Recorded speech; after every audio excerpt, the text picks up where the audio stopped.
नमस्कार साथियों, आप सबका पुनः स्वागत है श्रद्धा एस्ट्रो ज्योतिष में। तो आज हम लोग डिस्कस करेंगे सीक्रेट सर्विसेज के बारे में।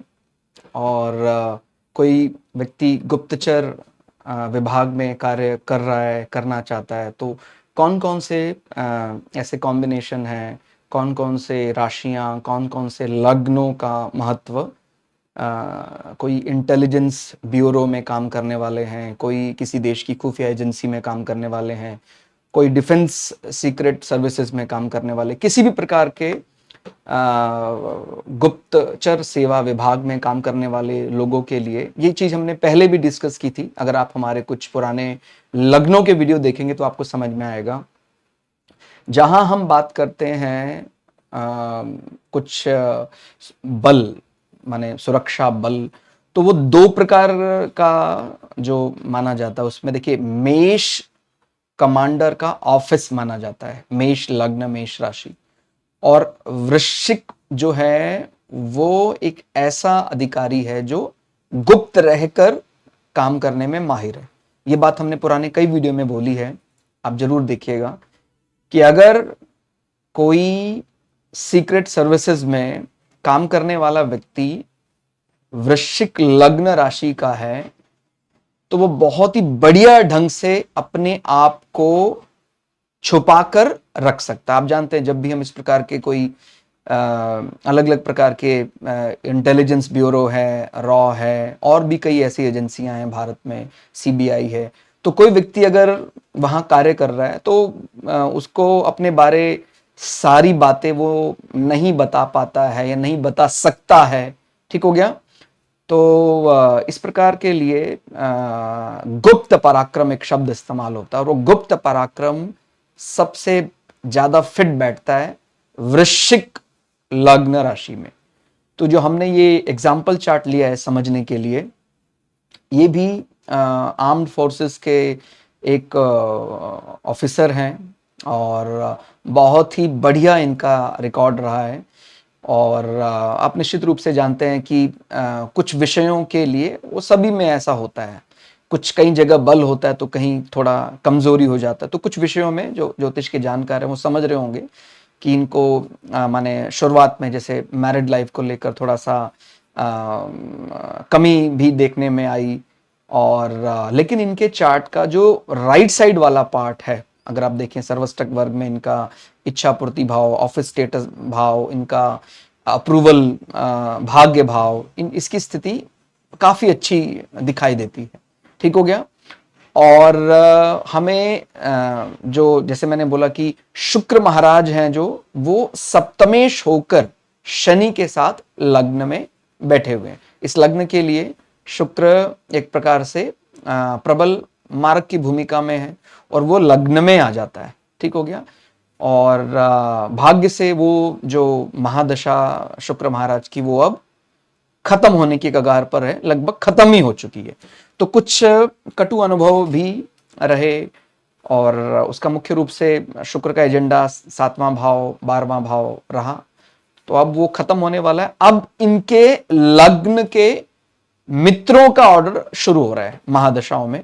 अब जैसे आप जानते हैं विंशोत्तरी में शुक्र के बाद फिर सूर्य की महादशा आएगी, चंद्रमा की महादशा आएगी, फिर मंगल की महादशा आएगी।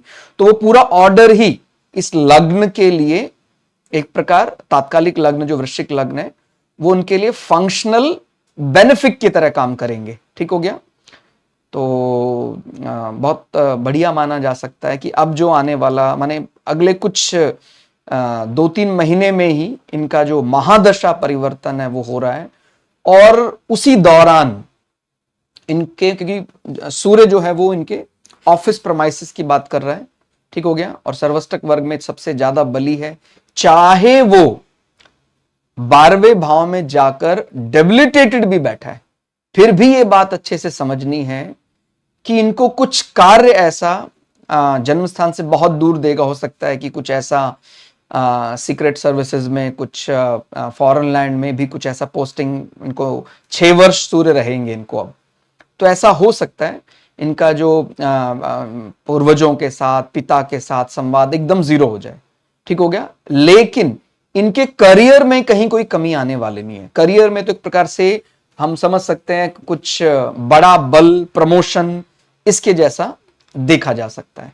ठीक हो गया। और ये भी आपको बात बस समझ में आ रही होगी कि जो स्कॉर्पियो जब भी हम देखते हैं एसेंडेंट, तो स्कॉर्पियो का प्राइमरी लॉर्ड मंगल होता है और सेकेंडरी लॉर्ड भी इसका देखा जाता है केतु। तो दोनों मिलकर बैठे हैं। और कहां बैठे हैं? ये ज़ोडिएक भौचक्र का रोग, रिपु, ऋण भाव माना जाता है। आप समझते हैं जब भी कभी ऐसी बात आएगी कि भाई लिटिगेशन हैंडल करना है, चेस करना है, शत्रु परास्त करना है, तो हम भौचक्र का छठा भाव और लग्न से छठे भाव का कुछ अगर ऐसा संबंध दिखता है तो व्यक्ति इन चीजों में माहिर होता है। तो इनका जो लग्नेश प्राइमरी जो लॉर्ड बनता है मंगल, वो ज़ोडिएक भौचक्र की छठी राशि और तात्कालिक जो लग्न मिला इनको उसमें भी वो छठे भाव का स्वामी है, माने शत्रुहंता जैसा। और वो 11वें भाव इच्छा पूर्ति भाव में बैठकर वर्गोत्तम है मंगल, माने आफ्टर मैरिज जो इनका चार्ट है नवमांश में, मंगल सेम राशि में बैठा है और 8th हाउस में बैठकर वर्गोत्तम हो रहे हैं। तो ये अपने ज्यादातर जो इनको आगे भी मिशन मिलेंगे वो ज्यादा किसी के साथ शेयर नहीं कर पाएंगे, इस प्रकार के कार्यों में ये लगेंगे। और निश्चित रूप से इनके कभी भी स्टेटस में किसी प्रकार की कोई कमी नहीं आ सकती कि भाई जैसे कोई ब्लैक स्पॉट, कोई काला दाग, ऐसा धब्बा नहीं दिखाई देता है। और मुख्य रूप से हमें जैसे आज सीखना है कि कौन से लोग सीक्रेट सर्विसेज के लिए बहुत बढ़िया माने जा सकते हैं। तो ये मैं पहले भी बता चुका हूं कि अगर हम मेष को और वृश्चिक को कंपेयर करते हैं तो मेष जो है पराक्रमी बहुत है, लेकिन वो अपने आप को ज्यादा देर छुपा कर नहीं रख सकता है। और आजकल के आप समझते हैं अगर हम छद्म युद्ध का इस्तेमाल ना करें तो सामने वाला अगर छुपकर निकलने में माहिर है तो फिर एक प्रकार से हमारा अनावश्यक पराक्रम नुकसानदेह भी हो सकता है। इसलिए छद्म युद्ध माने एक प्रकार से छुपकर सामने वाले को ट्रेस करके कहां है और अपनी शक्ति का सदुपयोग करना, ये वृश्चिक जो है वो बहुत बढ़िया से जानता है। ठीक हो गया। इसमें मैंने कई दफा बताया है कि जो एरीज है, जो मेष है, उसको अगर हम लॉइन कहते हैं तो हम स्कॉर्पियो को या वृश्चिक को टाइगर कह रहे हैं। और आप समझते हैं घात लगाकर वार करने में लॉइन से ज्यादा माने शेर से ज्यादा दक्षता टाइगर की मानी जाती है। ठीक हो गया। तो इनके लिए ज्यादा अच्छा शब्द माने गुप्तचर सेवा में, secret services, IB, raw, CBI, इस प्रकार के कोई भी वर्क प्रोफाइल में काम करने वालों के लिए शेर दिल की बजाय बाघ दिल कहना ज्यादा उचित रहेगा। ठीक हो गया। तो इनका वर्किंग स्टाइल भी ऐसा ही रहा है। और बहुत इन्होंने ऑलरेडी कुछ टेररिस्ट मार भी दिए हैं और कुछ कारणों से हम सारी बातें जो हैं वो आपके साथ शेयर नहीं कर सकते हैं। बाकी ये आर्म्ड फोर्सेस में बहुत ही अच्छे दर्जे के ऑफिसर हैं और इनका माने पूरी तरह से इनका जो करियर है वो सीक्रेट सर्विसेज की ओर ही बढ़ रहा है। और अब जल्दी ही ये पूरी तरह से सीक्रेट सर्विसेज के लिए ही काम करने वाले हैं।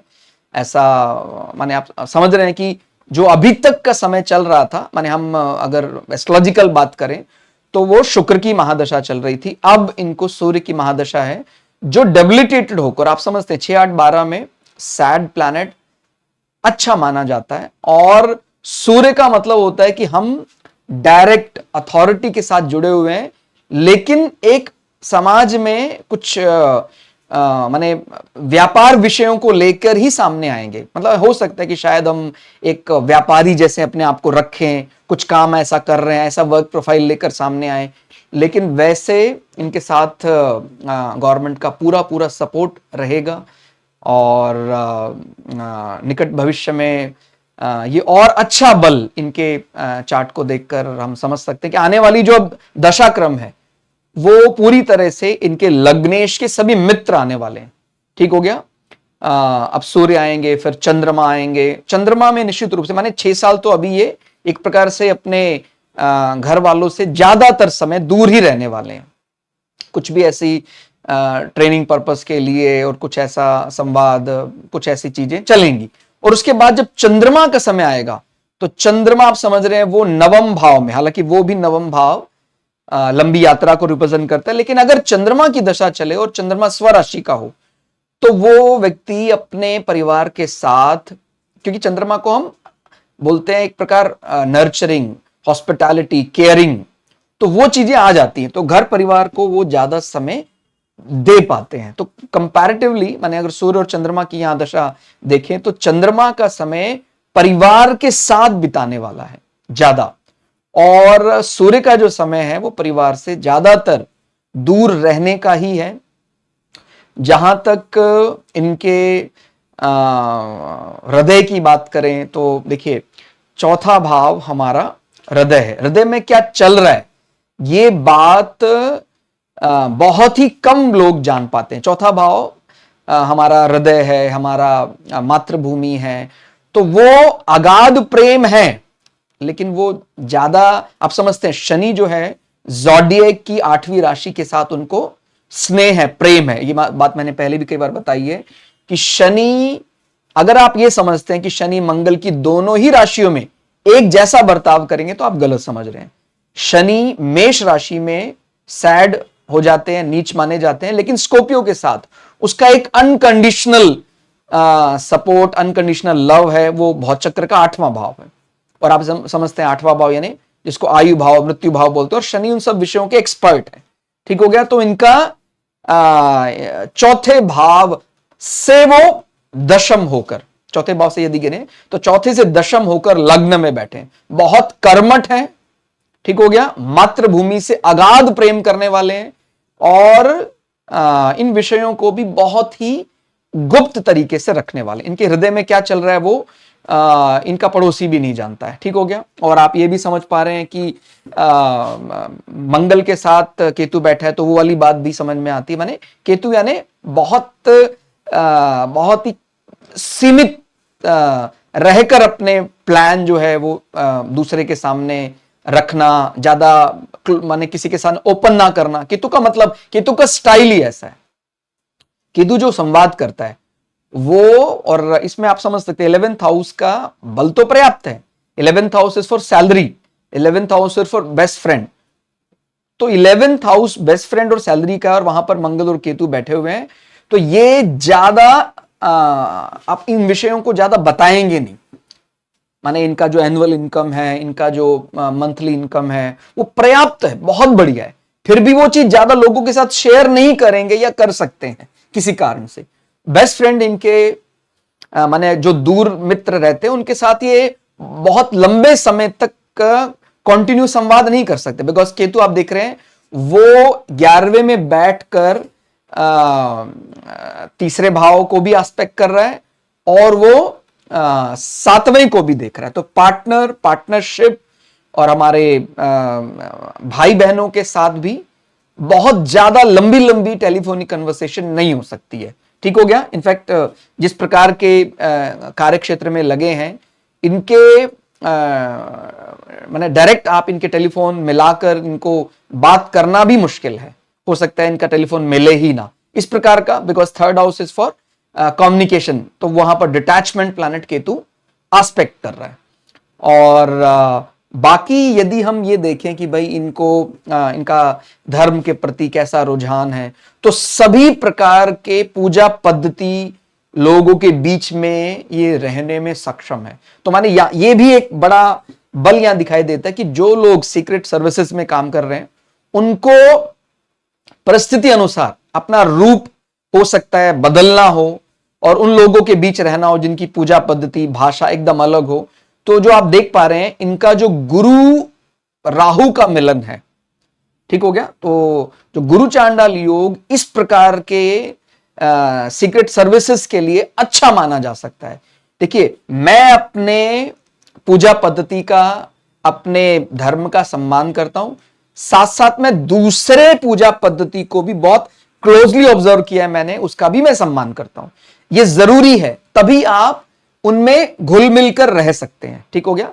भाई अगर कोई इस प्रकार का दूसरे देश में कहीं जाकर रहना है, उनके साथ कोई संवाद करना है, तो हमें उस प्रकार का भी हमारे अंदर बल होना चाहिए। तो जो गुरु चांडाल योग आज के 500 साल पहले हो सकता है कुछ विषयों को लेके कमजोर माना जाता है, लेकिन आज के समय देश काल परिस्थिति अनुसार कई इस प्रकार के वर्क प्रोफाइल हैं जहां आपको ये उल्टा बहुत अधिक बल प्रदान कर देता है। ठीक हो गया। अलग अलग मान्यताओं के लोगों के बीच ऐसे घुल मिल जाते हैं जैसे वो उसी पूजा पद्धति, उसी ग्रुप, उसी समूह से बिलोंग करते हैं। ठीक हो गया। और इनका जो आरूढ़ लग्न है वो भी आप समझ सकते हैं, लग्न से जो लग्नेश है वो अपने से एकादश होकर बैठा है। तो यहां से एकादश गिने यदि 1 2 3 4 5 6 7 8 9 10 11, तो इनका जो राशि कर्क राशि वही इनका आरूढ़ बन जाता है। ठीक हो गया। तो इनको माने कोई वैसे कभी कभी इनका कोई फोटोग्राफ देख लिया कहीं, तो वो ऐसा समझेगा कि हाँ ये बड़े हॉस्पिटैलिटी, केयरिंग और एकदम मां की तरह ध्यान रखने वाले हैं। लेकिन जब इनके साथ कोई व्यक्ति रहेगा तब समझेगा कि काफी चीजें ये छुपाना जानते हैं। ठीक हो गया। क्योंकि इनका जो रियलिटी में लग्न है वो वृश्चिक है, लेकिन आरूढ़, आरूढ़ यानी समाज में कोई माने इनका फोटोग्राफ, थोड़ा बहुत इनके बारे में पढ़ा तो उनको देखकर ऐसा लगेगा जैसे वो कर्क है। और वैसे इनका काम करने का तरीका भी बिल्कुल वैसा ही है। बहुत छोटे छोटे बातों का बहुत बारीकी से ध्यान रख सकते हैं। बहुत प्रोटेक्टेड राशि मानी जाती है कर्क राशि, एकदम मां की तरह जैसे छोटी छोटी चीजों का बहुत ध्यान रखती है। ऐसे ही इनका स्वभाव, माने हम एक्ट कैसे करते हैं अपनी राशि से, तो ये बहुत माने जब इनके प्लान बनाते हैं ये बहुत बारीक चीजों पर भी ये बहुत अच्छी नजर रख सकते हैं। और क्योंकि कर्क राशि बहुत प्रोटेक्टेड रहती है तो वो जब भी प्लान बनाएगी तो ऐसा प्लान बनाएगी जहां हमें नुकसान ना के बराबर हो। नहीं तो कई बार क्या होता है कि नहीं सामने वाला आए तो भिड़ जाओ, नहीं ऐसा नहीं। अगर हमने कोई ऐसा प्लान बनाया है कि हमने सामने वाले शत्रु को परास्त कर दिया और हमें कोई कैजुअलिटी नहीं हुई, कोई हमें नुकसान नहीं हुआ, तो फिर ये वाकई हमने एक एक बहुत ही बारीक उस पे विचार किया है। तो ये जो कर्क राशि है ये बहुत ही इस मामले में, अब कई लोग कहेंगे कि ये तो कमजोरी है, लेकिन सीक्रेट सर्विसेज वालों को अपने अंदर ऐसी चीजें लानी पड़ती हैं कि हम अपने आप को जब तक हो सके गुप्त रखकर ही वार करें। एकदम पराक्रमी होकर सामने आएंगे, पहचान लिए जाएंगे तो हमें नुकसान उठाना पड़ सकता है। तो इस प्रकार से माने वृश्चिक राशि का, 8वें भाव का, केतु का, अष्टमेश का, इस प्रकार के कार्यों में बहुत बड़ी इन्वॉल्वमेंट है। और जैसे मैंने बोला कि मंगल इनका आफ्टर मैरिज चार्ट में 8वें भाव में ही जाकर वर्गोत्तम हो गया है, तो उसको पूरा वर्गोत्तम का मतलब आप समझते हैं, मंगल अब स्वराशि जैसा बर्ताव कर रहा है। तो इनको माने इन्होंने अगर कोई इच्छा ऐसी कर ली है कि मुझे ये कार्य रिलेटेड टू 8th हाउस करना है, वो ये कर ही देंगे। ठीक हो गया। और बाकी आप भी अपने माने अगर हम कभी ओपन ऐसा कुछ बात करते हैं आर्मी के लिए, एयरफोर्स के लिए, डिफेंस फोर्सेस के लिए काम करने वाले, तो माने बहुत बढ़िया होता है यदि उसका एरीज, उसका जो मेष का बल है वो ज्यादा है। और माने आप ऐसे तुलना कर सकते हैं, कई दफा व्यक्ति ऐसा होता है जो आर्म फोर्सेस में है लेकिन उसको काम ऐसा मिला हुआ है जो कुछ सीक्रेट सर्विसेज जैसा ही है, तो फिर आप अगर माने वहां पर एरीज का बल देखने की प्रयास करेंगे तो वो आपको शायद नहीं मिलेगा। तो फिर आपको मंगल की जो दूसरी राशि है स्कॉर्पियो, उस पर विचार करना होगा। तो मुख्य रूप से गुप्तचर सेवा या सीक्रेट सर्विसेज के लिए जो प्राइमरी जो राशि हो सकती है वो स्कॉर्पियो ही हो सकती है।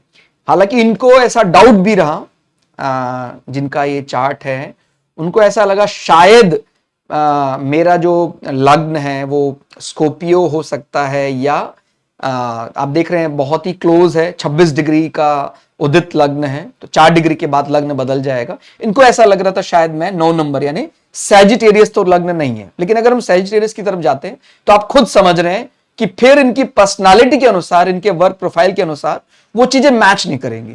क्योंकि जो हम धनु की बात करते हैं, धनु यानी खुले दरबार में, राजा के दरबार में काम करने वाला राजपुरोहित, वो दिखाई देता है ओपनली, सबके सामने रहना, सोसाइटी में वो परिवार के साथ मिलकर रहता है, वैसी इमेज धनु लग्न की जानी चाहिए।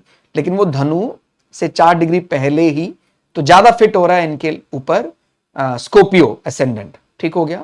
तो आज के लिए इतना ही। बाकी और भी कई चीजें यदि आप अच्छे से विचार करें, जिस प्रकार से हम नागों के जो नक्षत्र होते हैं, जैसे इनका आश्लेषा नक्षत्र है, तो नाग जो है वो उसी प्रकार से अभ्यस्त माना जाता है। उसका माने जो आश्लेषा नक्षत्र है वो, उसका जो देवता है वो, हम उसको वासुकी नागराज मानते हैं। तो इनके अंदर भी वो कुछ कुछ पर्सनालिटी वैसी वैसी एड ऑन हो जाती है। ठीक हो गया। तो इसी प्रकार से ये इनकी शैली है कि अपने आप को गुप्त रखना। और आप समझ सकते हैं कि जिस प्रकार की किंग कोबरा की पर्सनालिटी है, माने वो जीव चाहे दिखने में छोटा हो, लेकिन अपने से बड़े बड़े जीवों को वो बहुत बुरी तरह से डरा सकता है। ठीक हो गया। तो इस प्रकार आप माने देवता भी समझ सकते हैं कि ये इनके लिए सिंबल ऑफ गुड लक जैसा है नाग। तो ये कुछ नक्षत्रों पर भी आप चर्चा कर सकते हैं। इनका जो लग्न नक्षत्र है वो भी ज्येष्ठा है, उसके बारे में भी हमारे कुछ वीडियो हैं। माने चंद्र नक्षत्र ज्यादा महत्व का होता है, लेकिन लग्न नक्षत्र उस पर भी आप विचार कर सकते हैं। तो ये सारी चीजें जब आप देखेंगे तो आपको समझ में आएगा कि ये या इस प्रकार का कोई भी चार्ट वो गुप्तचर सेवा विभाग के लिए बहुत बढ़िया बना है। तो हमारा ये प्रयास रहा आप लोगों को समझाने का। आप लोगों को ये प्रयास कैसा लगा कमेंट करके जरूर बताइएगा। मिलते हैं अगली वीडियो में, तब तक के लिए जय श्री भगु पराशरा, जय श्री शुक्राचार्य, नमस्कार।